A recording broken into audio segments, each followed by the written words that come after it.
He was just feeding his old dog when she appeared, barefoot, shaking, a baby clutched to her chest. He hadn't spoken to a soul in weeks, but the way she said please cracked something open in him. The bowl hit the dirt before the hound could take a bite. Wilmorin turned toward the gate, squinting into the morning light where the desert shimmered like spilled gold. A figure stood there, small, trembling, wrapped in dust and desperation. Her shawl flapped in the wind like a flag too tattered to mean anything, and in her arms, cradled tight against her chest, was a bundle of cloth so still it might have been stone. She didn't speak at first, just stared through the slats of the weather-worn gate with the kind of eyes Will hadn't seen in years, eyes that had run out of tears but still remembered how to beg. Then her lips parted, dry and cracked, and she whispered one word: shelter. Will had lived alone on that stretch of land for 21 years. The house behind him, sun-faded and quiet, had known nothing but wind and silence since the day Margaret died. He wasn't a cruel man, but he'd forgotten what it meant to let someone in. Even so, his boots moved before his mind caught up. The woman stumbled through the gate, legs buckling, and he caught her with both arms, surprised by how light she was. The baby let out a faint, bird-like cry against his chest, so soft it barely reached his ears. He didn't ask questions. Not yet. He just carried them both across the dust-packed yard and into the dim, cool shelter of his home. She didn't speak again until she was seated by the hearth, shaking hands wrapped around the cup of warm water he'd pressed into them. Will didn't crowd her. He just sat across from her, arms resting on his knees, his dog lying quietly at his feet like it understood this was something sacred. "I'm Clare," she said at last, voice hoarse. "This is Jonah." The name hung in the air like a secret. Will nodded once. "I'm Will." Clare looked around the cabin as if seeing it for the first time. Her eyes lingered on the small wooden cross above the mantel, the single chair tucked against the window, the faded quilt folded neatly on the cot. "I didn't mean to intrude," she whispered. "You knocked," Will said. "That's more than most do." Silence again. Only the fire crackled. Clare touched the edge of the baby's wrap with careful fingers. "We've been walking 3 days. He hasn't fed proper since the second night. I didn't know where else to go." "Where's the father?" Will asked gently. Clare's lips thinned. She didn't look at him when she answered. "Gone, before Jonah was even born." Will didn't press. He'd seen enough men leave their mark on this land and vanish, leaving women and children to carry the weight. He stood and reached for the small kettle on the stove, filling it with goat's milk from the cellar. He warmed it slowly, poured it into an old bottle with a rubber tip he'd never thrown away. Margaret had hoped once. There, deep in dreams. The bottle had stayed, tucked in a drawer just in case. Jonah drank greedily, and Clare closed her eyes as if the sound of sucking gave her permission to breathe again. "You can stay," Will said quietly, "just for the night, until you get your strength." Clare nodded, but in her eyes he saw it, that flicker of hope she was afraid to trust. When she finally slept curled on the cot, Jonah resting on her chest, Will stayed by the fire, the dog at his side, and stared into the flames like they might offer answers. He didn't know why he'd opened the gate, why he hadn't sent her down the road toward the mining camp or the missionary station in Dry Creek. He only knew that when she said please, something inside him had shifted. Morning brought silence, the kind that sat heavy on the skin. Will went out early, feeding the animals, drawing water, trying not to think too much. But when he returned, Clare was already up. She swept the hearth, boiled water, even gathered kindling. The baby slept soundly on a folded blanket beside the stove. "You didn't have to do all this," Will said. "I needed to feel useful," she replied. "Besides, you let me in, least I can do." They ate quietly, salt biscuits and boiled eggs, and Will noticed how she always broke hers in half, one eye on the baby, as if preparing for hunger even when it wasn't there. She moved like someone used to scarcity, someone who never assumed safety lasted long. Later, while fixing a cracked fence rail, Will asked, "Where were you headed?" Didn't have a place in mind, Claire said, just away. He didn't ask away from what. It didn't matter. The bruises along her arms, the limp in her step, they spoke louder than any story she might offer. That evening, while the baby cooed softly on a blanket and will read aloud from the old weathered Bible on the shelf, his voice unsure but steady, Claire watched him with something like wonder. When he finished reading, she asked, "Do you believe he hears us, even out here?" Will paused, then nodded, "Maybe especially out here." She smiled, not with her lips but with something softer, deeper. The days passed like river stones, smooth but never still. Claire stayed, first because she had nowhere else, then because the land began to remember her. She helped in the garden, learned to feed the chickens, even took to mending Will's threadbare shirts. Jonah grew stronger, his cries fuller, his smile wider. One afternoon, a wagon rolled in from the East Trail, two men looking to trade tools for feed. Claire stiffened when she saw them. Her hands trembled even as she held Jonah tight. Will noticed. He stepped in front of her without a word, blocking her from view. The men left without trouble, but that night, Claire sat by the fire long after Jonah had fallen asleep. "I knew one of them," she said quietly. "He worked for the man who kept me." Will didn't ask how she'd escaped. He just waited. "I ran the night I went into labor," Claire continued. "Didn't even take shoes, just him and what I could carry." Will swallowed hard. "You did right." Claire's eyes were wet but steady. "I don't know if they'll come looking." "If they do," Will said, his voice like steel wrapped in velvet, "they'll regret stepping on this land." She looked at him, truly looked, and something passed between them. Neither love nor trust, but the trembling thread of both beginning to form. Claire reached across the table, her fingers brushing his. "Thank you." Will didn't pull away. He hadn't spoken to a soul in weeks when she showed up. Now, every silence between them held meaning. The sun rose hard and red the next morning, pulling color across the desert sky like someone had opened a vein. Will was already outside when the first rays cracked over the ridge, mending a broken wheelbarrow with thick leather straps and rusted bolts. His dog, Buck, dozed under the porch with one ear cocked to the wind. Life out here taught you to listen before you looked. Claire came out with Jonah wrapped tight against her chest, her eyes clearer than the day before, her shoulders just slightly less hunched. She handed Will a tin cup of coffee without speaking, and he took it like it was the first act of grace he'd been given in decades.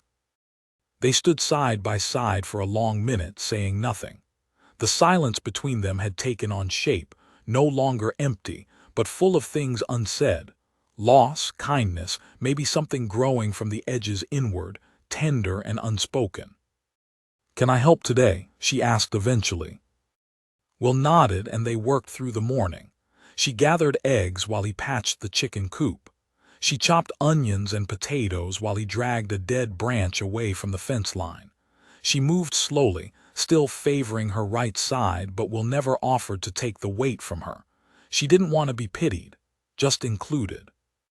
At midday, while Jonah napped inside, Claire leaned against the barn wall and watched Will dig post holes for the south pasture. "You ever think about leaving?" she asked, voice quiet. Will paused mid-swing. "Used to. And now?" He set the shovel down and looked out over the horizon where the land stretched wide and indifferent. "Now I just think about the next fence, next season, one thing at a time." Claire nodded. "I think that's how you survive." Will didn't answer, but he understood. Survival wasn't about big plans or dreams anymore. It was about small kindnesses, steady hands, and knowing when to be still. That night thunder rolled in from the north. Not a storm yet, just a warning. Will checked the windows while Claire wrapped Jonah tight in one of the wool blankets. The smell of rain hung heavy, and the wind carried a strange unease with it, like something was shifting in the dark. After dinner, they sat at the table while Buck lay near the hearth, his head resting on his paws. Claire looked at the door more than once. "You think they'll come back?" she asked. Will didn't pretend to misunderstand. If they do, I'll handle it. There'll be more than two next time. Will's jaw tightened. They don't know who I am. Claire raised an eyebrow. Who are you? He looked at her, the firelight catching the gray in his beard, the scars across his hands. A man with nothing to lose is dangerous enough, but a man who's found something worth protecting, that's worse. Claire held his gaze for a long moment, then looked down at her hands. I never wanted to bring trouble. You didn't, Will said softly. You brought Jonah. You brought life back to this place. Trouble was already out there. That night sleep came slow. Will lay awake listening to every creak of the old house, every rustle of wind through the eaves. Somewhere in the dark, he heard Jonah stir and Claire's soft voice humming, an old lullaby he didn't recognize but that rooted deep in his chest. 2 days later, trouble came. It started with dust on the horizon. Will spotted it just past noon, a faint blur where there shouldn't have been any. He didn't say anything to Claire, just saddled his horse and rode out with his rifle slung low. The rider was young, skittish, and stupid, sent ahead as a scout. Will waited behind a rise, watching as the boy dismounted to water his horse by a shallow creek bed. Will stepped out slow, gun lowered but visible. The boy froze. Turn around, Will said. I ain't here for you, the boy stammered. Just scoutin', ain't got no quarrel. Will nodded. Then go back the way you came. Tell your people this land's got a spine. The boy swallowed hard and mounted up. They'll come anyway. Will nodded again. Then they'll learn something. When Will returned to the ranch, Claire was already packing. He stopped her gently. You run now, you'll never stop running, he said. I can't put you at risk. You already did, and I already made peace with that.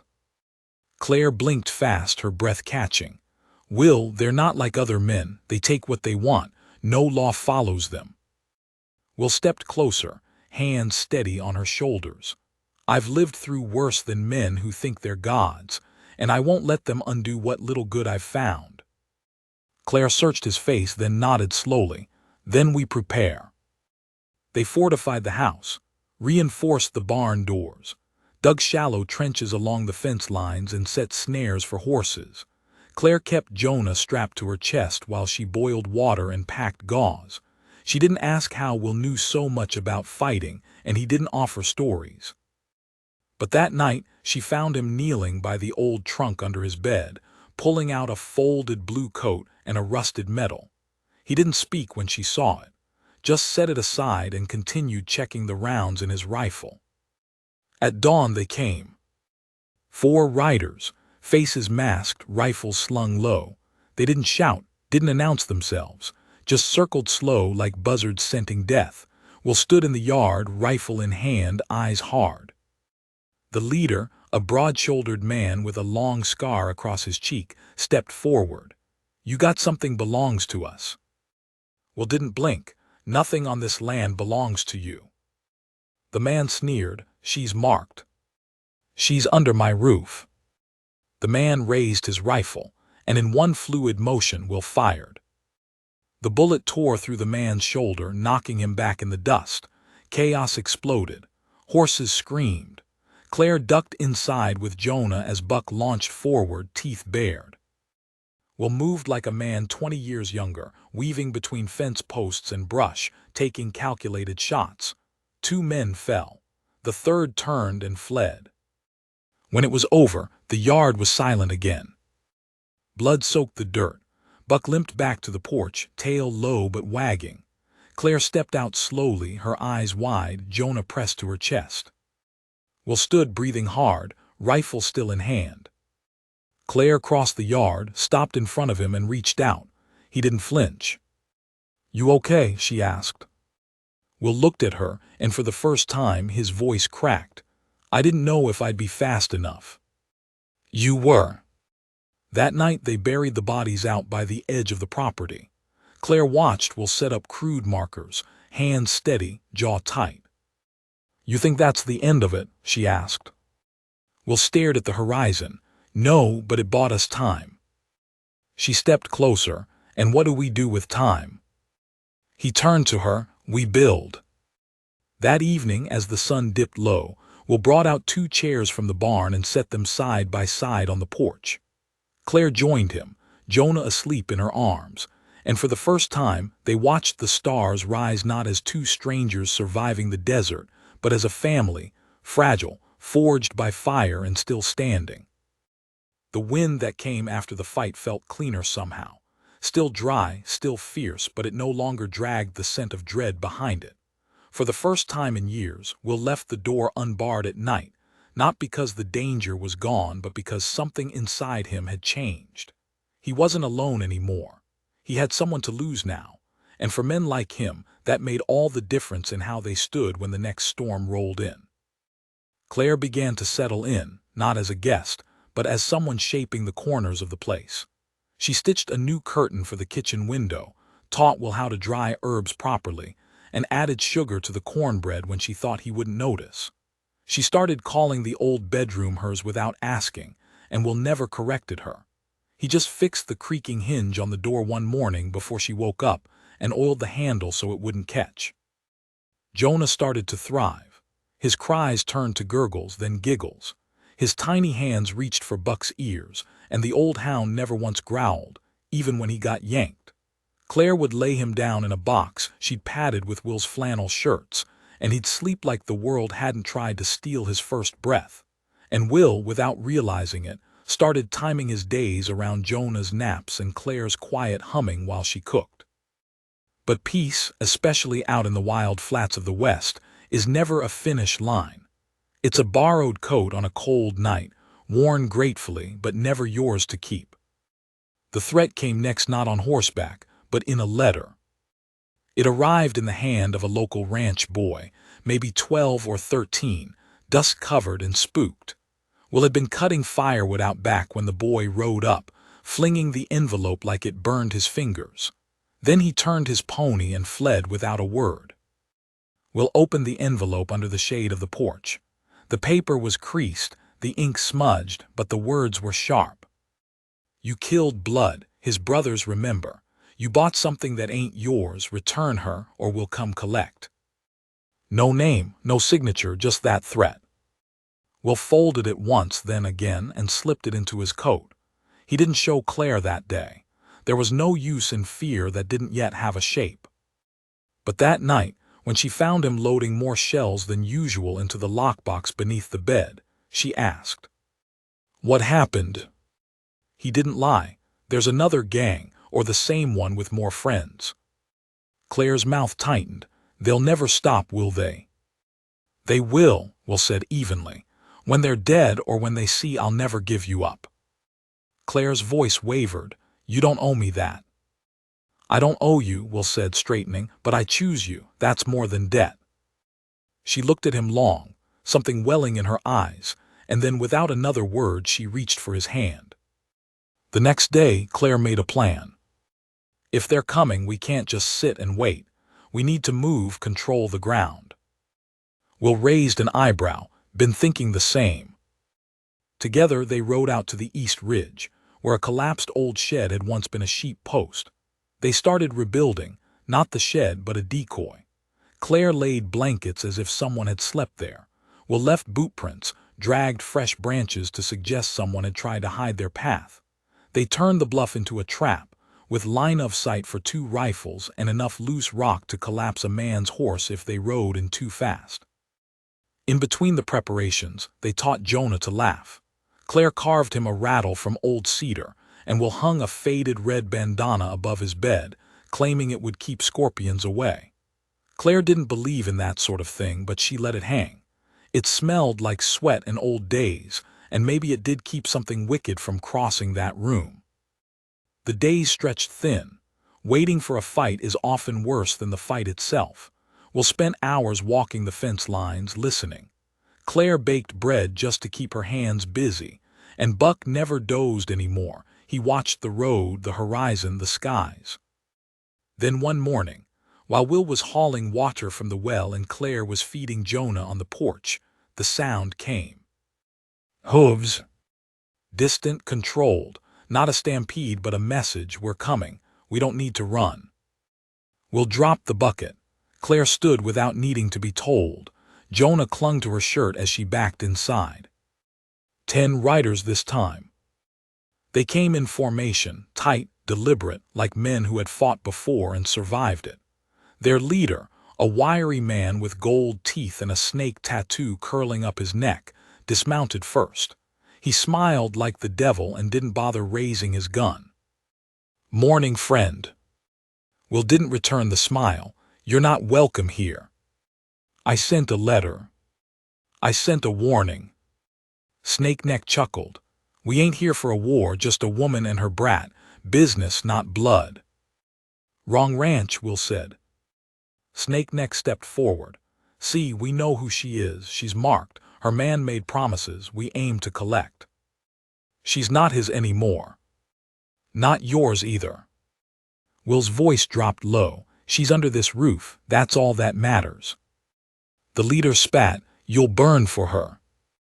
Will nodded. "Then let's burn." What happened next was fast and violent. Claire had taken Jonah to the root cellar minutes before the riders arrived. She returned with the rifle Will had taught her to use, flanked the barn, and waited. Will stood his ground until Snake Neck gave the signal, and then it was chaos. Gunfire shattered the morning calm. Buck lunged from the shadows, sank teeth into a rider's calf, and was thrown off with a kick. Will dropped 2 men in quick succession, then rolled behind the water trough as bullets split wood and air. Claire shot the 3rd rider off his horse clean. Her 2nd bullet missed. The 3rd struck the lead man's horse, sending him toppling. Snake Neck hit the ground hard and screamed, a guttural, angry sound that carried further than the gunshots. Will sprinted to the barn, grabbed more rounds, and ran into Claire, reloading behind a feed barrel. "Behind the tool shed," she said between breaths. "2 of them." Will nodded. "I'll flank left, you keep their heads down." She didn't hesitate. Claire stood, fired once, twice, ducked as bullets sprayed the roof above her. Will moved like smoke, fast and quiet. He came up behind the shed and took them down one after the other. Quick, cold, necessary.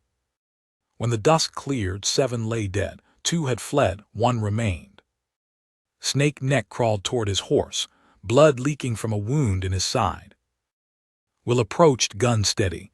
No more letters, no more threats. The man laughed, even coughing blood. "She'll never be free. Men will keep coming." Will knelt beside him. "Then I'll keep burying them." He stood, walked away, and left the man to bleed in the dust. Claire came out from behind the barn, Jonah against her chest, face pale but steady. Will met her eyes. "We're still standing," he said. Claire nodded, but her voice trembled. "For how long?" Will looked out at the horizon, red with sunset and blood. "Long enough to matter." That night they didn't sleep. They buried the bodies again, silent and swift, and this time Will dug the graves deeper. Jonah fussed, sensing the tension. Claire held him tighter. In the dark, Will sat on the porch alone while Claire rocked Jonah inside. The stars were out again, hard and cold.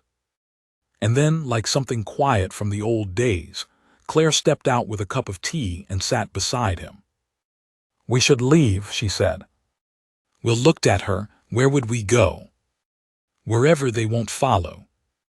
There's no such place, but there's this land and there's us. That's something." Claire smiled faintly. "You always talk like the world owes you quiet." Will chuckled. "I just stopped expecting the noise to end." She reached over, took his hand. "Then maybe we stop waiting. Maybe we start building." He looked at her then, really looked. A woman who had bled and run and fought, who now sat calm in the firelight, her child asleep in her arms, offering him something more terrifying than any outlaw, a future.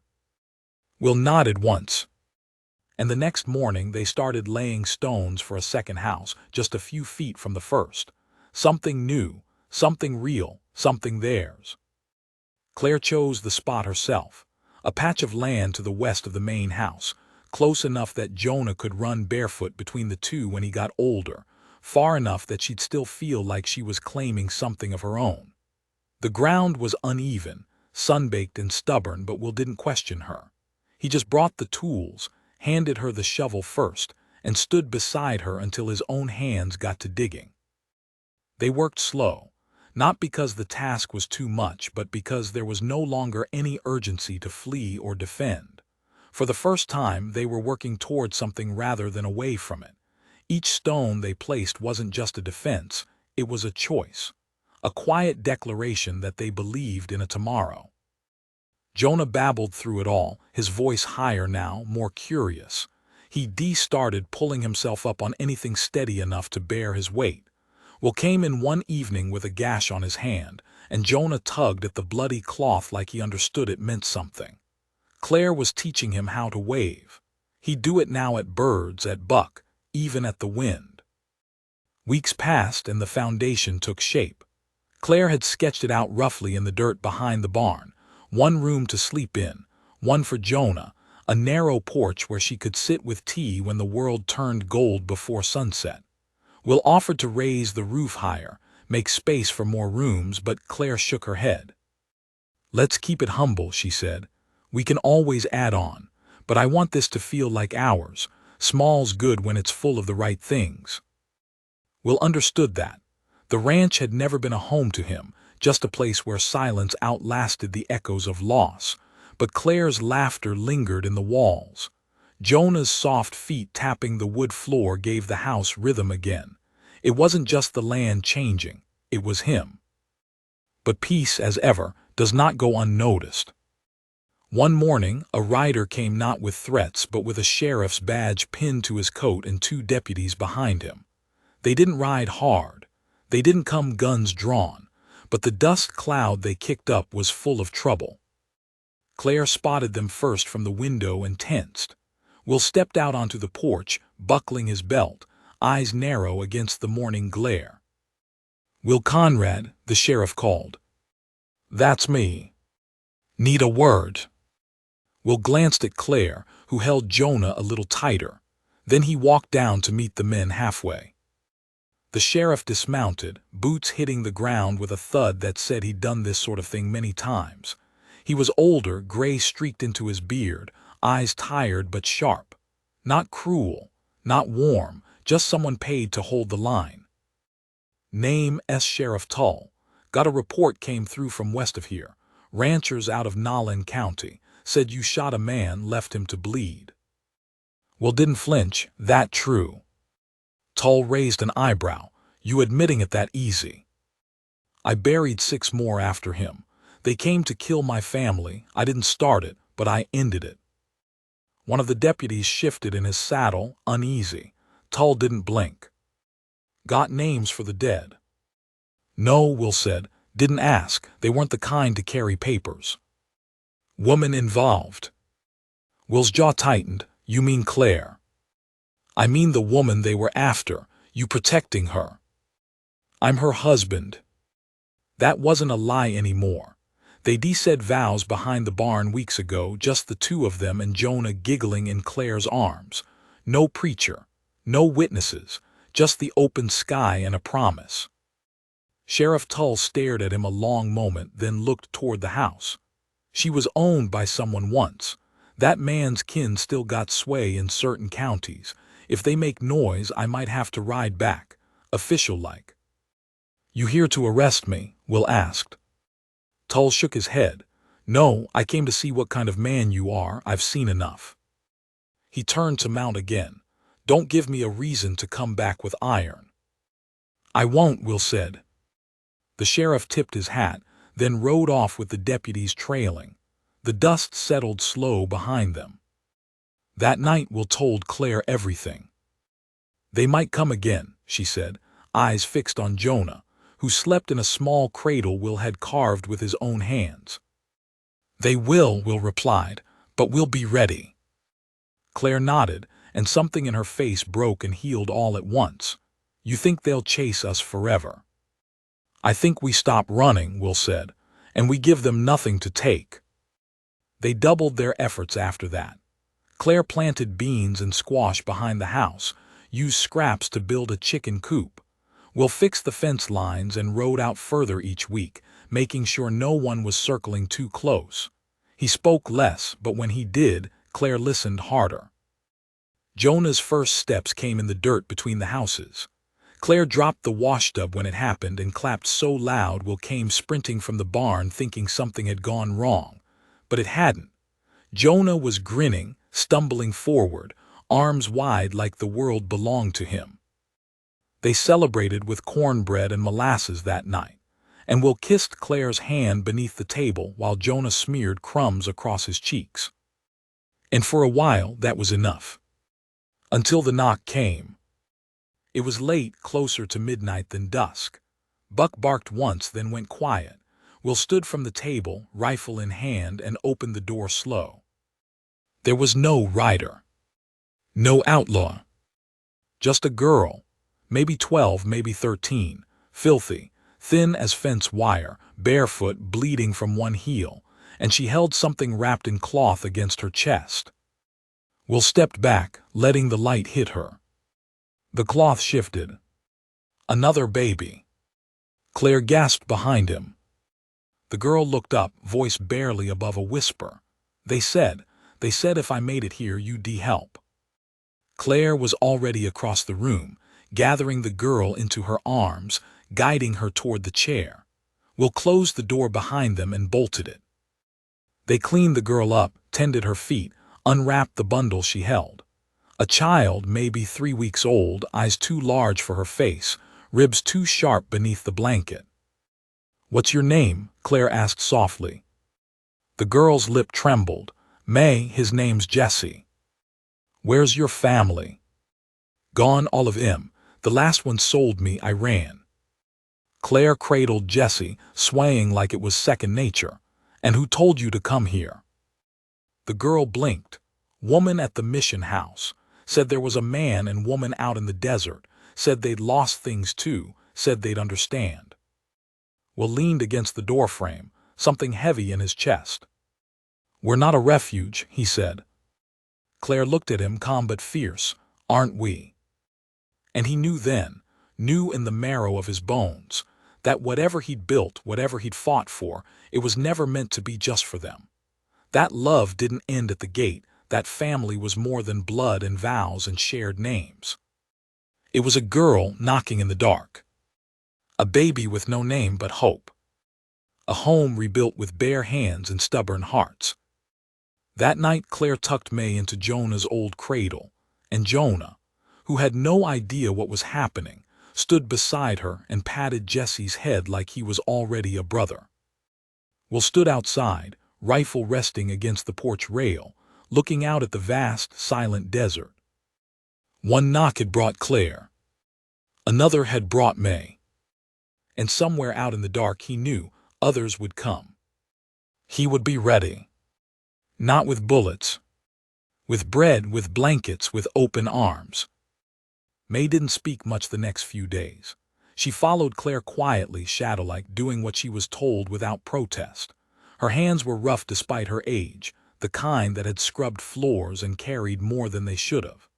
Claire taught her to boil milk and sew a patch, and when she praised the girl's work, May would glance away, unsure how to receive it. Compliments weren't something she'd been taught to trust. Jesse clung to her constantly, the way only babies who have known too much loss too early do. He whimpered when May was out of sight and sobbed when she put him down. Claire carried him on her hip when May needed her arms free, humming softly in that tone she'd once used only for Jonah. Now it passed naturally between them all. Jesse, May, even Will, whose gruffness softened when no one watched too close. Will didn't ask too many questions. The girl had fled horror. He didn't need to know every detail to understand. But one evening, as they sat on the porch and the desert wind pushed against the heat of the day, he asked anyway, "Why do you run?" May didn't answer right away. She was watching Jesse sleep in Claire's lap, one hand reaching toward a firefly too far to catch. "They sold me," she said finally, her voice low. "Same as they sold Mama, then Papa, then Tommy, my baby brother. All went different ways. I was the last. They said the man who bought me wanted a strong girl to help with his wife, but I knew what he meant. Claire closed her eyes. I waited till night, May went on. He left the gate open. I ran, hid under a wagon, stole bread from a trader's bag. Jessie was just there, another woman. She gave him to me before she died, said he cried less when I held him, told me to keep him safe, so I did. And someone told you to come here? Will asked. Old woman at the mission, had your name in a notebook, said if I was fast and quiet I might reach you before they did. Will stood slowly, jaw tight. The idea that someone had passed their name along like a lifeline struck him deeper than he expected. They were known now, not just on bounty posters or whispers around saloons, but as a place people could run toward. The next few weeks settled into a rhythm. Will continued reinforcing the ranch's perimeter, riding far and wide, asking after names, listening for trouble. Claire tended the growing garden, taught May how to raise chickens, how to use a loom, how to hold Jessie so he didn't squirm when the wind kicked up. Jonah and May formed a quiet bond. He toddled after her constantly, imitating the way she braided her hair or arranged her boots. He didn't ask why she cried sometimes at night, or why she clutched Jessie so tightly after bad dreams. He just laid beside her and listened. But then one morning, Claire noticed hoofprints along the eastern ridge. Will examine them carefully. 3 riders, he muttered. One heavy, one fast, one with a limp. They circled back toward the river trail. You think they saw the ranch? I think they're looking for something, or someone. Claire picked Jessie up, heart pounding. May. Will nodded. That night he didn't sleep. He sat on the porch with his rifle and listened, not just to the wind or the shifting creaks of the house, but to the silence beyond it, how it bent differently when danger was near. Sure enough, the next day, a man came riding up. He wasn't loud, didn't look desperate, just a ranch hand by the look of him, mud-caked boots, frayed shirt, crooked hat. But his eyes were wrong. They scanned the house too quickly, paused too long when May stepped out to fetch water. Will met him halfway down the path. Morning, the man said, voice thin. Name's Kelder. Heard there was good grazing land out this way. Not for sale. Not looking to buy, just passing through. Thought I'd ask if y'all seen a girl about yay tall, black hair, scar on her chin. Ran off from her people some weeks ago. Will didn't answer. He looked past Kelder toward the trail, spotting a second rider hanging back. You the only one askin'. Kelder smiled slow. Got friends looking too. Kind girl, just want her back safe. She got a name. Kelder paused. She might have called herself May. Will's hand was near his holster now. Ain't no May here. Kelder's smile didn't fade. Shame. Lot of places for a girl to get hurt in country like this. She'd be safer than the men chassin' her. Kelder leaned forward, reins creaking. You threatenin' me, friend? I don't make threats, Will said. I dig holes. That changed Kelder's face. He pulled back on the reins and spat in the dirt. We'll be back, he muttered. I'll be waitin', Will replied. They left a trail of dust behind, but their shadow stayed. That night, Will gathered Clare, May, and the boys. They'll come in the dark, he said. People like that always do. May's hands were trembling. Claire wrapped an arm around her and whispered something Will couldn't hear. You think they'll bring more men? Claire asked. I'd bet on it. What do? We don't run, Will said. We light the lanterns, we put up iron, we fight if we must. But it was May who spoke next. No. Everyone turned. She stood tall, small but steady. I'll go. If I leave, they won't hurt you. Will stepped forward. That's not how we do things here. You don't understand, they won't stop. I do understand, better than most, but you're not a problem to solve, May. You're a child, and no child stands alone. May's lip quivered, but she nodded. They spent the next day building traps, burying sharpened stakes along likely paths, moving the livestock to a pen near the main house. Claire filled jugs with water, stocked the root cellar. May held Jesse close, whispering stories into his tiny ear about a world where people were kind and gates stayed open. Night fell slow and heavy. They waited. The first sound was faint, just a snap of a twig. Will was already at the window, eyes tracking shadows. Claire held a shotgun across her lap, Jonah asleep in a drawer padded with wool, Jesse beside him. May didn't tremble now. The second noise came louder, hooves, slow and deliberate. Someone trying to be quiet but failing. Then a voice. "Bring her out." It rang across the yard like a command meant for animals. "We got no quarrel with the rest." Will stepped onto the porch, rifle raised.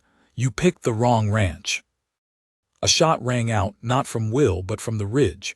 They deflanked the house. Claire pulled May and the boys into the cellar, covering the trapdoor just as glass shattered behind them. The first man through the window never made it to the floor. Will dropped him clean with one shot, then ducked behind the table as two more came through the barn door. Outside, Buck tore through the brush like a ghost, dragging down a man who screamed only once. Claire burst from the cellar when she heard May cry out. A man had grabbed her by the hair, dragging her toward the door. Claire didn't aim, just fired. The blast lit the room, and the man crumpled. Will was bleeding by the time it ended, shoulder torn, ribs bruised, but he was standing. And when the last man ran, some youth who hadn't known what he was signing up for, Will let him go. "Let him tell the others," he said. "Let him say what happens here." Claire dropped the shotgun. May collapsed into her arms. Jesse wailed and Jonah curled against them all.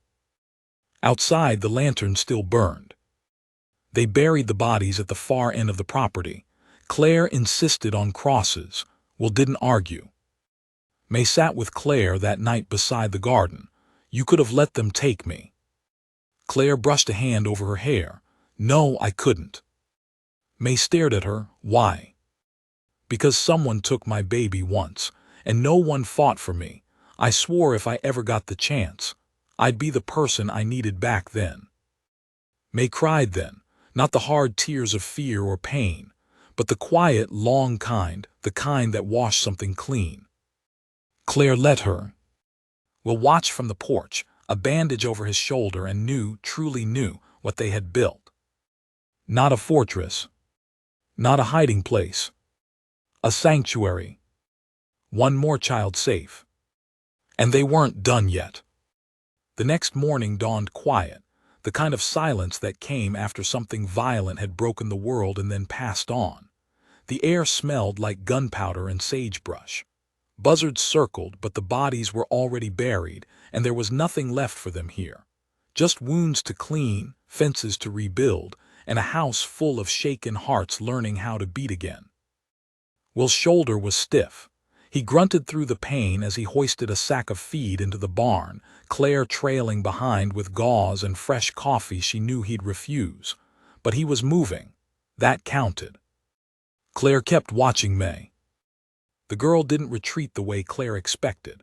Trauma had 1,000 faces, and Claire had seen most of them by now. Children who folded into themselves, women who flinched at shadows, boys who turned angry because they didn't know where to store the grief. But May had something else. Stillness. Not numb, not fragile, just steel. The kind that didn't rust. The kind that held weight even when it cracked. She helped clean up the broken windows. She watched Jesse and Jonah while Claire stitched a torn curtain. And when Buck came limping back from the far hills with a fresh gash across his flank, it was May who pressed her hands to his fur and whispered something too soft to hear, tears slipping down her face. Later that afternoon, a rider came. Not a threat this time. It was Charlie. He rode slow, raising a hand in greeting long before he hit the gate. Will recognized him from 2 counties east, a half-retired gunsmith with a preacher's patience and a drunk sense of time. But his heart was clean. Will had traded livestock for one of Charlie's rifles years ago and remembered him more for the story he'd told while they bartered. Something about losing his wife and finding the Lord in the same week. Charlie dismounted, nodding toward the patched bullet holes along the barn. "Guess I missed the excitement," he said. Will gave a dry grunt. "Don't worry, they left some behind." Charlie tied off his horse and reached into his saddlebag. "Wasn't just passing through, came to bring this." He pulled out a bundle wrapped in oiled cloth. Inside was a letter. Claire unfolded it slowly. The handwriting was unfamiliar, tight, careful, and full of hesitation, but the name at the bottom made her sit down hard. Daisy. She hadn't heard that name in 12 years. Hadn't dared say it aloud in 7. It belonged to a girl who used to braid her mother's hair while she dreamed of stagecoaches and cities and dresses that touched the floor. A sister who ran off with a traveling man and sent a single letter home before disappearing into the wind. Claire read the note 3 times before she spoke. "She's in San Miguel," she whispered. "Sick, wants to see me, says she's sorry, says she's alone." Will didn't say anything right away. Then quietly, "We'll go." Claire looked up. "What about the ranch, the kids?" "We've done right by them," he said. "Maybe it's time we let them do right by you." The decision wasn't made in haste. Claire thought about it for 2 days, walked the land 100 times, watched May and Jesse sleep beside Jonah in the big bed, asked herself whether stepping away would feel like abandonment. But then she remembered the promise she'd once made. If family ever called, she'd answer. They packed light. Will reinforced the door, set traps along the trails again. He gave May a key. "You're not a guest," he said. "You're family. That house is yours as much as ours." May looked at it like it was gold. Charlie stayed behind. He'd agreed to watch over the place, keep the kids fed, hold the line if trouble came again. Claire hugged May hard the morning they left. "You're not alone," she whispered. "Not ever again." Then they rode out into the dawn. San Miguel wasn't far as the crow flies, but desert miles stretched like time. Claire didn't speak much on the ride. Will didn't push. They shared coffee in silence at dusk, slept beside the fire with Buck curled near Will's boots and stars sweeping overhead like prayers too old to name. When they reached the edge of San Miguel, it was already midday. The town had grown since Claire last passed through. New buildings, wider streets, more dust, but some things hadn't changed. The church still rang its bell on the hour. The same old hotel leaned like a drunk against the alley's edge. Claire walked slowly toward the address on the letter. A boarding house, paint peeling, steps sagging, windows too thin to keep heat in. She climbed them one by one and knocked. A woman answered. Her face was drawn, skin pale, eyes sunken, but her mouth trembled. "Claire." "Daisy." They didn't speak, just held each other. 2 decades of silence collapsed in the span of a breath. Will waited outside. When Claire returned an hour later, she was crying, smiling, both. "She's dying," she said, "but not yet. She's got weeks, maybe more." "We'll stay." Claire nodded. "She wants to come back with us. She wants to meet the kids." They stayed 3 days. Long enough to help Daisy gather her things. Long enough for Will to mend a broken hitch in the stables. Long enough for Claire and Daisy to braid each other's hair like they used to when they were girls too young to understand what forever meant. When they returned, the ranch looked smaller. Not weaker, just quieter, as if it had been holding its breath. May came running out first. Then Jonah, arms wide. Jesse toddled behind, giggling. Charlie followed, tipping his hat. Will dismounted. Claire followed, pulling Daisy gently behind her. "This," she said to the children, "is my sister." They stood in a row, wide-eyed. May was the first to step forward. "I'm May," she said softly. "That's Jesse, that's Jonah, we live here." Daisy knelt down, trembling. "You do now," she whispered. "So do I." That night they cooked a big meal. May made cornbread, Jonah stirred beans. Jesse banged a spoon against the table and laughed until he hiccuped. Claire and Daisy sat side by side near the fire, the past burning quietly between them. Will stood at the porch, watching stars return. For the first time in a long time, no one asked what came next. They were already living it. The days that followed took on a rhythm unlike any the ranch had known before. With Daisy resting in the sunroom, wrapped in quilts and soft light, Claire moved slower. Her hands still found work, always kneading dough, mending fences with Will when her shoulder allowed, brushing Jonah's wild curls back with a quiet hum. But there was a softness to her now, a stillness she hadn't known how to wear before, something between mourning and peace. Daisy's presence was like an old song rediscovered, faint at first, then overwhelming. The children adored her, especially Jesse, who couldn't quite say her name right but followed her everywhere, small hands offering stones or flowers or things he found in the yard with the proudness of a knight. And Daisy, pale, breathing harder now and fading in ways none of them said aloud, took each gift as though it were sacred. May sat with her most, quiet, attentive, not looking for stories but simply being there. She read to her sometimes, her voice low and careful, or they'd sit watching the chickens peck the dust while the sun moved across the wooden slats. One afternoon, Daisy asked for Will. Claire found him out near the trough, scrubbing a saddle. "She wants you," Claire said simply, "said it can't wait." Will washed his hands, dried them on his shirt and stepped into the house. Daisy was propped up with pillows, the necklace Claire had given her years ago glinting faintly in the amber light. "Will," she said, smiling faintly, "sit, I got something for you." He did. The chair creaked under his weight. He watched her, waiting. "I was awful once," she said. "You probably heard stories, ran off, made bad choices. I was angry at everything. God, family, myself. I thought the world owed me more than the nothing I was born into." Will didn't interrupt.